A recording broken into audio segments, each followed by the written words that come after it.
Ladies and gentlemen, I'm a troublemaker. I very often am unpleased with the status quo because I think we always have to move ahead. The one thing that we know is that if you don't move ahead, you move backwards. And as Rabbi pointed out, we're under enormous pressures from the society in which we live, and they have their standards and their values, and subtly we can be pulled into influences that are not our own. It's very interesting that Sar Sholem of Belz said that there's several kinds of Golison. There's a Golus of when Jews are in Golus by Goyim. There's a worse Golus when Jews are in Golus by other Jews. And the worst Golus of all is when a Jew is in Golus in himself.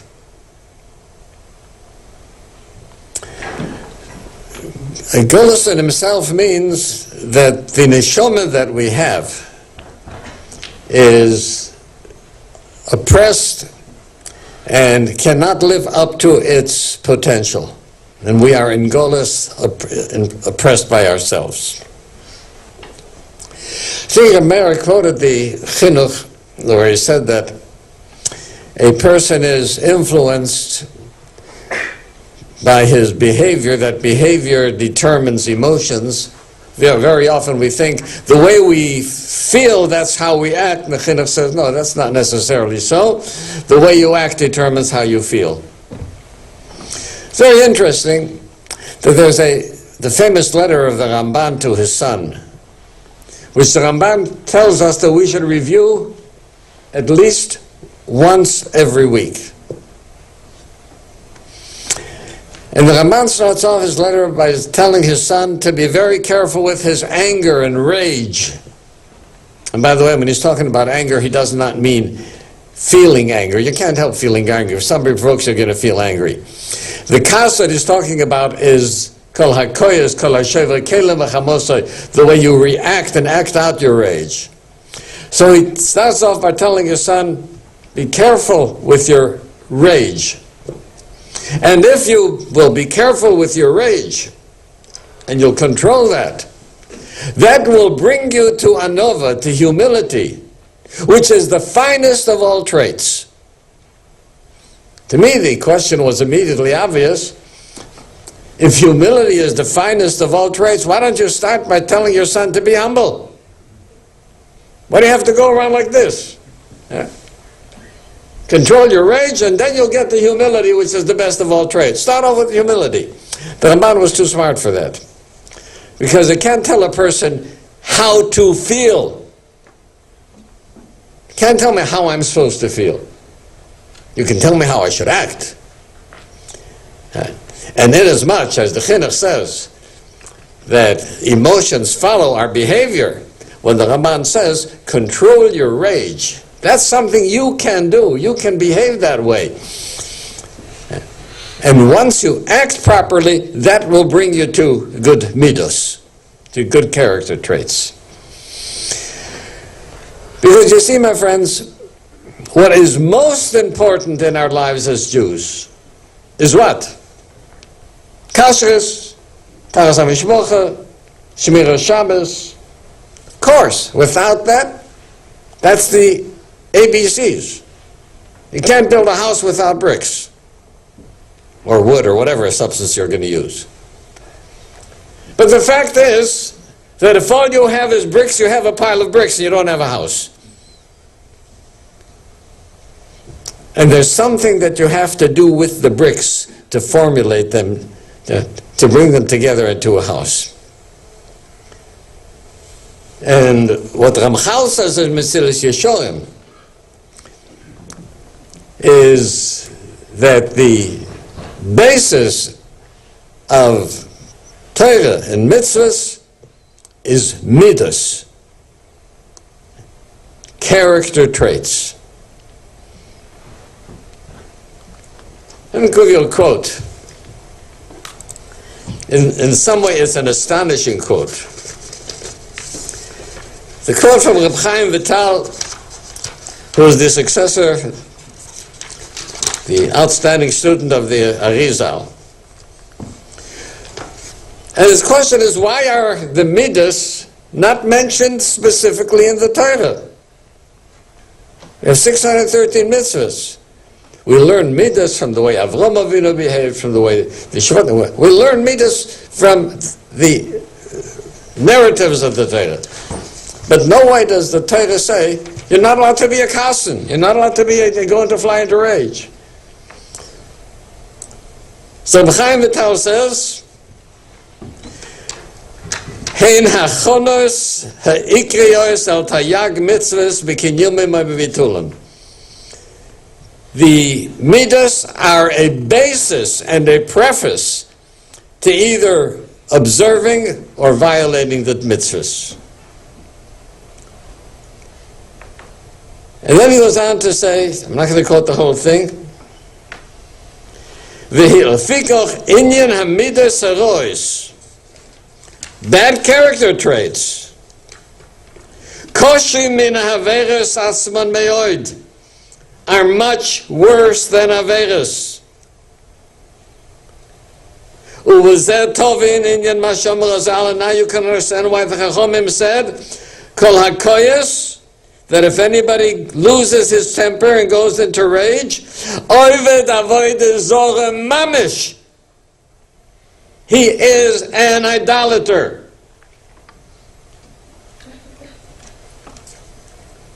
Shehi ayoysa shekula kechol talya kamitzis.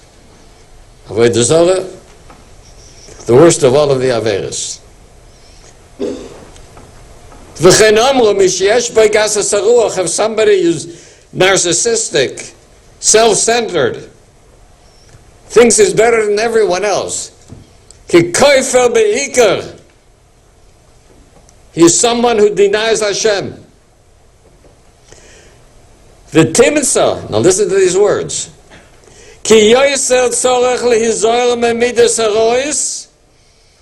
You have to be more careful about your character, bad character traits. Right? Min kiyum ha-mitzvahs haseh v'lo haseh. You have to be more careful about your character traits than about mitzvahs and averes.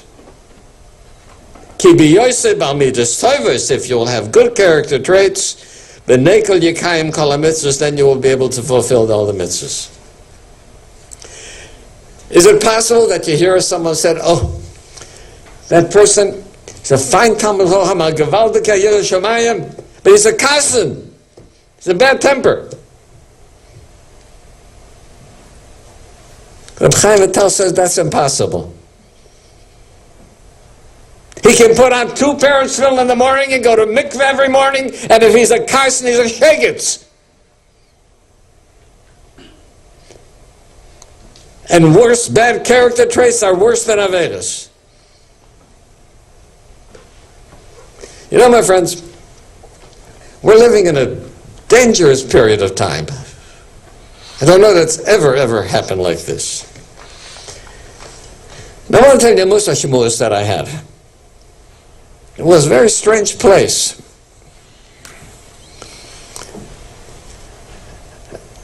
Unfortunately, where I grew up, there was no day school. And so I had a melamed after school, but I was exposed to public school. Baruch Hashem, today, we can send our children to day schools. We can send our children to yeshivas. I did not have that privilege. So one story was told about a Greek traveler, a Greek hero, Ulysses. And Ulysses heard that there was a place, a harbor, where there was the music of the sirens, whatever that meant. But this music was so attractive, it was so irresistible, that anybody who went in that harbor was drawn toward the shore and couldn't resist it. But there were very sharp reefs there, And so the ships that were attracted were destroyed. And ships that went by that harbor and they saw the wreckages of all the ships that were there, but when they heard the music, they had no choice, and they had to follow it. Now, Ulysses wanted to hear the music of the sirens.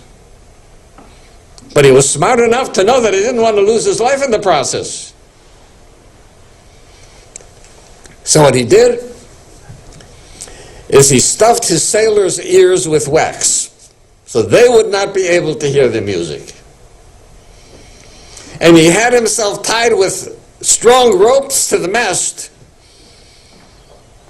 And he told the sailors, no matter what you see me do or you hear me do, don't pay any attention. You keep on rowing straight.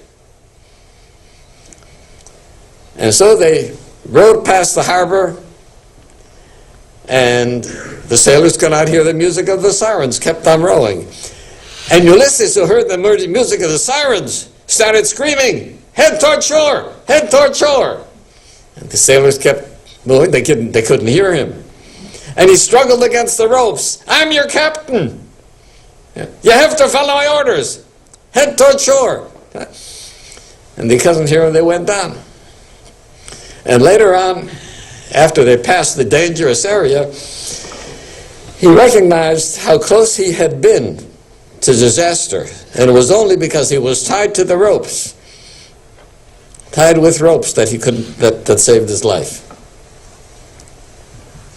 We're living in a world where the music of the sirens is everywhere. And it's attracting people to disaster, particularly our youngsters. And the music of the sirens is powerful. By the way, 100 years ago, Rabbi Yerucham wrote an essay, Ha'oretz nitno biyad Rosha, quoting Eov. And he said that the world has been given over to the power of the Sultan. And he shows absolute proof. When Moshe Rabbeinu did not return after 40 days, the Sultan showed them Moshe Rabbeinu mess. He showed them a vision, they saw it with their own eyes. They saw the body of Moshe Rabbeinu being carried to burial. Can't deny your own eyes. How did that happen? Because HaKadosh Baruch Hu gave the Sultan power to delude and to make us hallucinate. We have no way of knowing if what we see is true or not. It may be hallucination. What we believe and what we are told may be a delusion. And that's the kind of power that the Sultan had. And that was 100 years ago when there was no internet. And today it is 1,000 times worse. The Sultan has taken over and deluded and caused us hallucinations.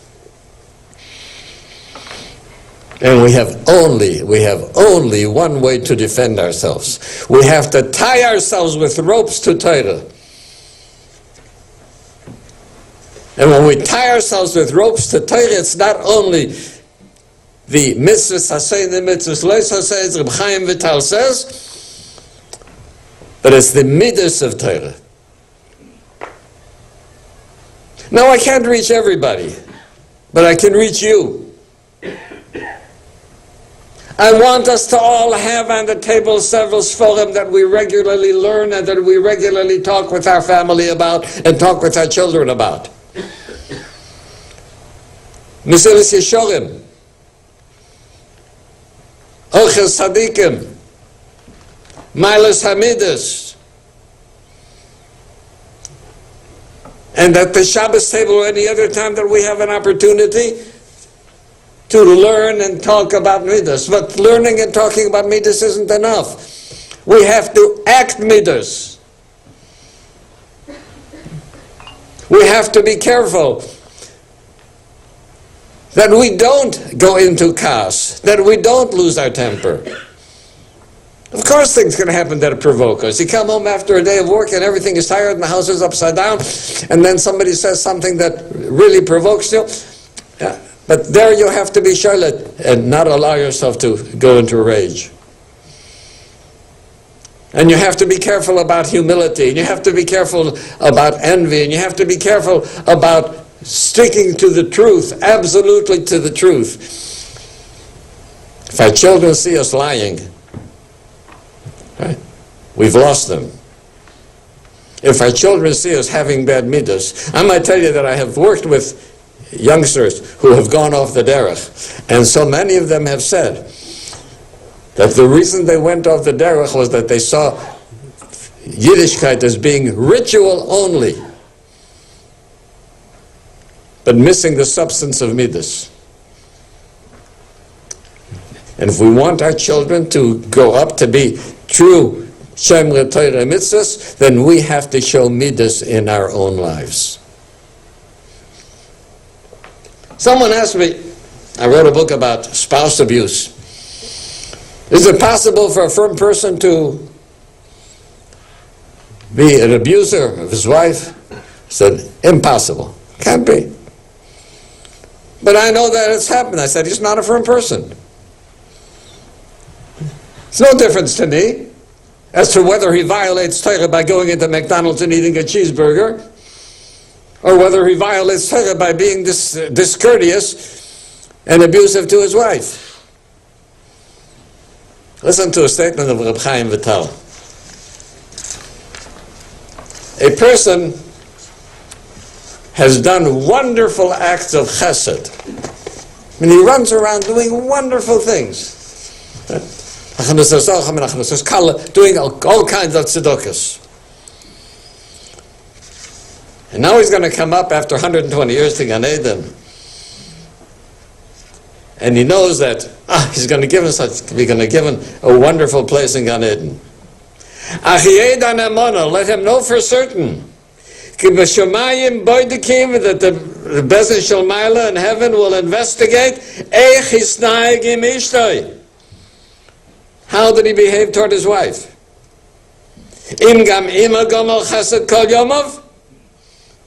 If he behaved with chesed, with kindness toward his wife, fortunate, he's going to have a tremendous Gan Eden. Right? But if he irritated his wife, he used to be irritable and angry at home and shout. And used to be overly irritable. Without chesed and without helping in the house. This is going to determine his sentence. And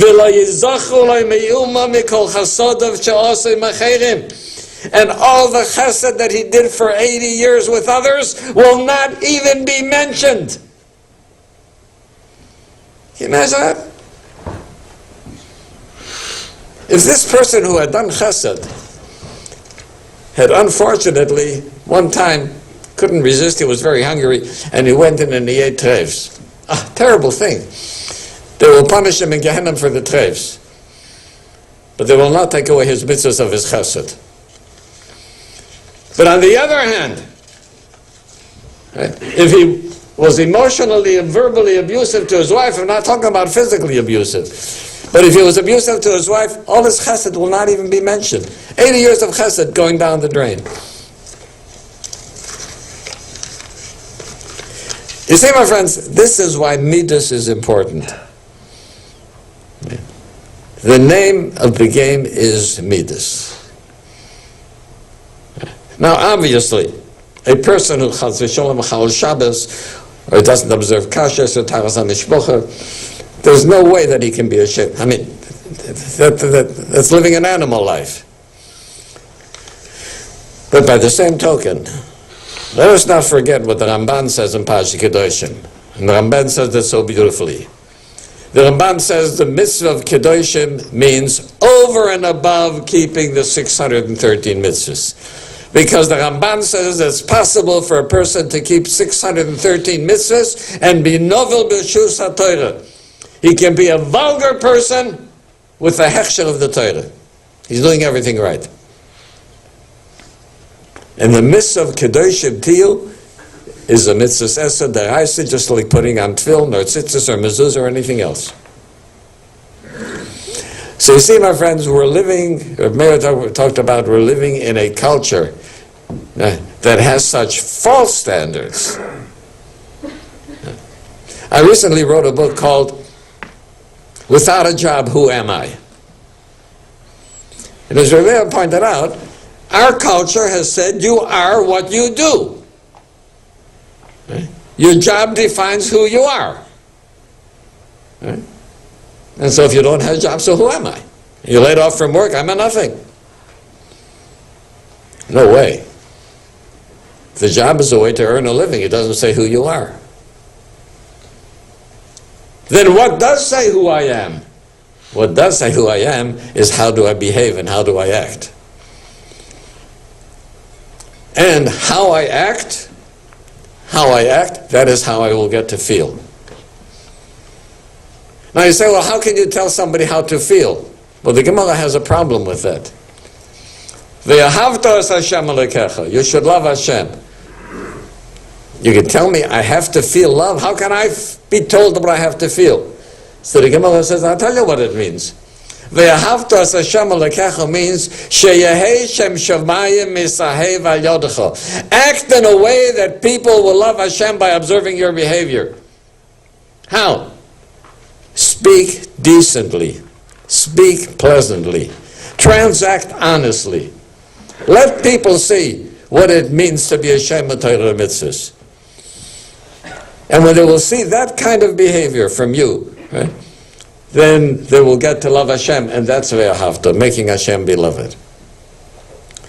We're living in a world, the social world, the corporate world, which has so lost midas, very little left. Very little left. Everything is only for gratification of one's animal desires. And in this culture, we have to raise our children.